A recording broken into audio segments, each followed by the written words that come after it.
Boker Tov, good morning. This week's Parshat Shelach, the theme will be a nation.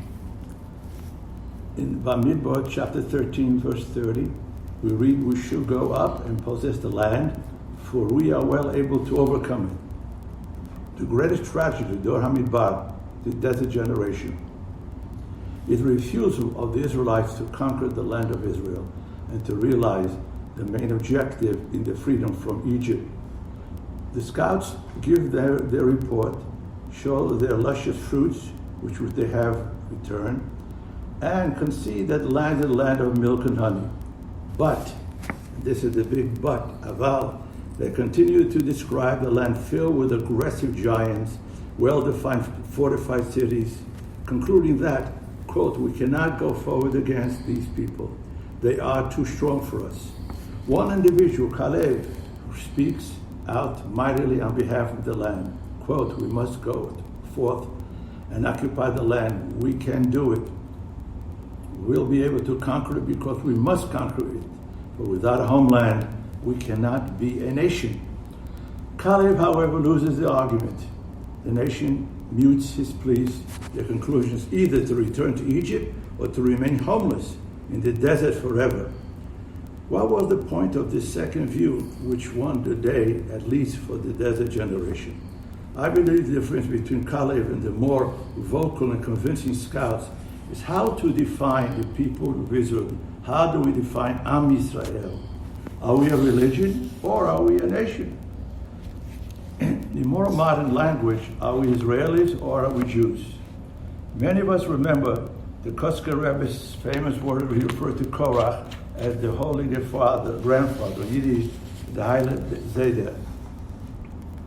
Korach was deeply religious, and evidenced by his statement, "Kulanu Kudoshim," all of us are holy. He wanted now, more than anything else, to be a Kohen priest and serve God. He did not want to go to Israel to get involved in the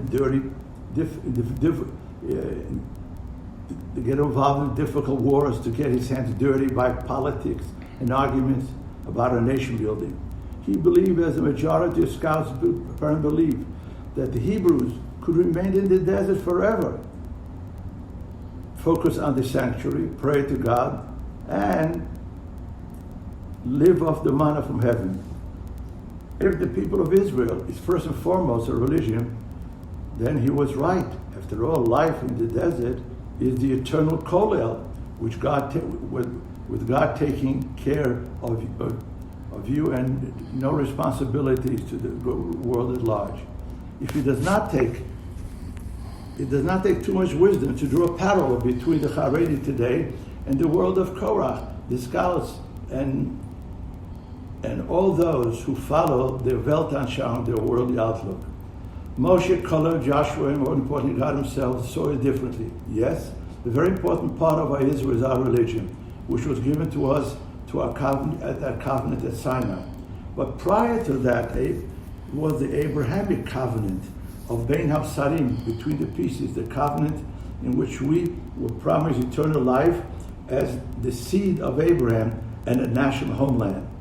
From the beginning of our history, God elects Abraham with the promise that I shall make you a great nation, and all the families of the earth will be blessed through you. Genesis 12:13.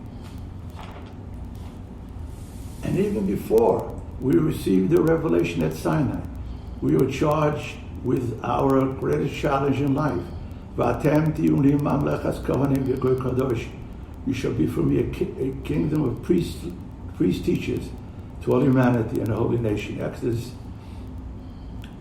God determined what our mission in life is to influence the other nations, to accept a philosophy of compassionate righteousness and moral justice.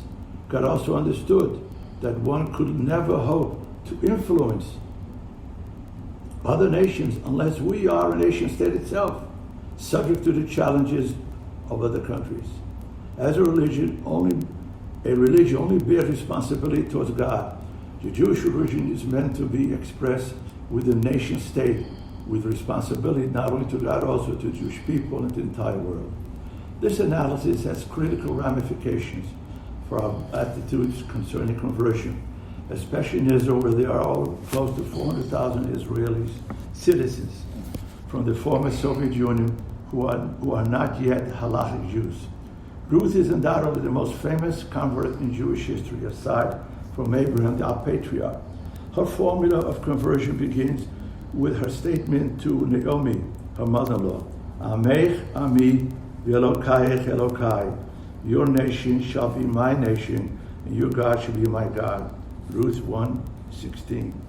For Ruth, the very first obligation of the convert is to live in the land of Israel, the land of the Jewish nation. Hence, her most important act of conversion is following her mother-in-law to the land of Israel. When she defines what it means to convert to Judaism, she begins with national terms. First, your nation shall be my nation, and then the religious terms. Your God shall be my God. She understands that with that, whatever Judaism is, it includes a national as well as a religion aspect. When one studied the Talmudic discussion in Masechet Yevamot, page 45 through 47, and even the codes of Jewish law, our sages never insisted on total performance of the commandments before we can become a Jew.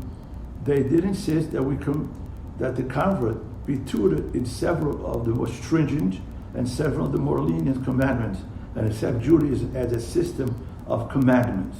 They also insisted upon a ritual immersion, rebirth into Jewish nation, and conversion from the males. For males, the symbol of Abrahamic covenant between the pieces.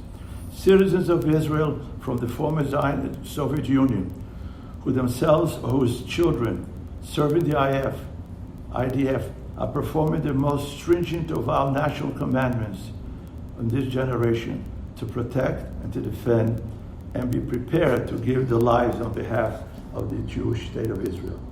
This must be taken into account for our conversion judges. In addition to everything else, these new immigrants will learn about Shabbat, festivals, and our rituals. Shabbat Shalom.